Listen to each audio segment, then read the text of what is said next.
reaction to the sentencing of Peter Greste overnight? I think it's a disgraceful decision. I think that the trial was a complete sham and farce. I think if you followed the trial at all, there was no evidence on which a properly instructed jury could convict, and it frankly demonstrates a contempt for the rule of law and fair judicial process. The Abbott government has promised swift action to representations at the highest level. Does it need to go further? Should we consider something like sanctions, for instance, that the Greens are proposing? I support the Abbott government's endeavours to secure the release of Peter Greste through the use of diplomatic channels, so things like the possibility of a presidential pardon, or using our position at the United Nations Security Council to ensure that this matter receives widespread international attention, because after all there are other journalists, not just Peter Greste, involved in this.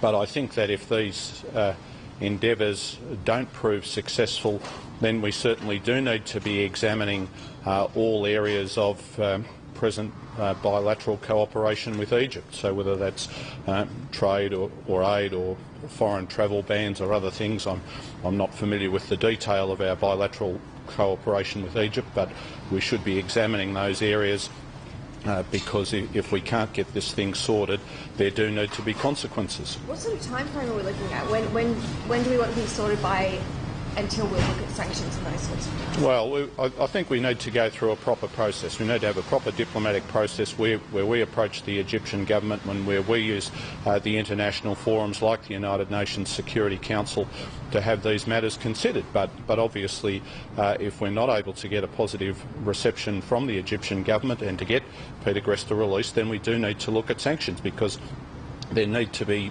consequences for such an appalling miscarriage of justice. So would you say, when you say sanctions and looking at bilateral arrangements with Egypt, do you mean suspending trade, or what do you mean? Well, we need to look at our areas of bilateral cooperation with Egypt, and that can include trade, it can include all sorts of things.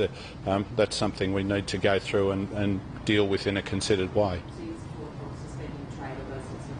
Well, potentially, yes. As I say, that's not the first thing you do. The first thing you do is to explore the diplomatic avenues, the direct approach to the President, use of United Nations and other relevant fora.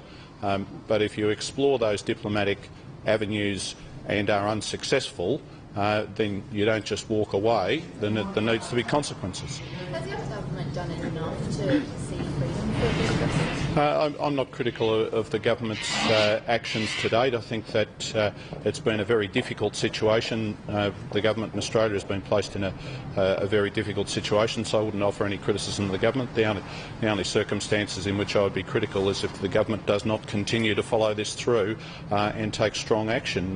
There need to be consequences. Does the Abbott government have a role to play in getting the PNG Prime Minister to face questioning? I understand there's been pressure from the Corruption Minister. I'm not aware of a role that the Australian government should be playing. Papua New Guinea has its own proper legal processes, and to the best of my knowledge, these are being gone through.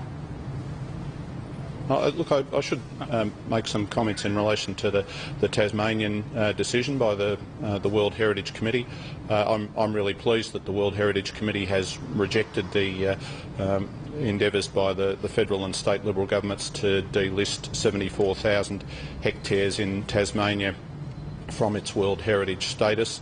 I think that was a very ill-considered move by the Australian government. It's been shown to be without merit, and I think they should return to a position of supporting the forest peace deal in Tasmania.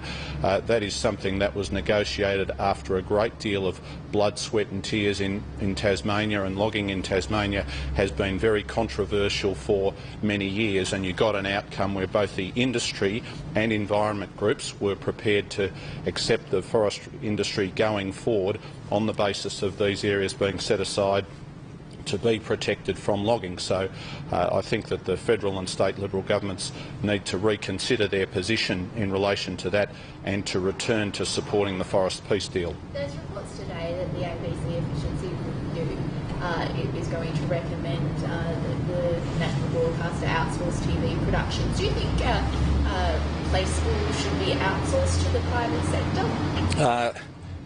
Instinctively, no. I wouldn't pretend to be across all the detail, but I think that the children's TV programming on the ABC has been very high quality and has been very well regarded. So instinctively, I'd be surprised if it benefited from change. And just on the ICAC New South Wales reports this morning, Arthur Sinodinos is not going to have a corruption corruption finding made against him, but it's going to be pretty scathing nonetheless. Is there any chance that you can see him returning to the front bench?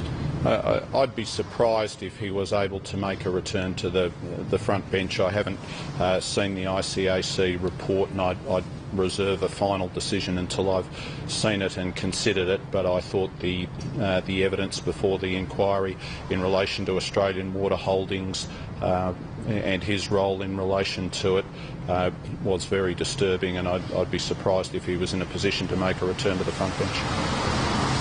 Thank you very much.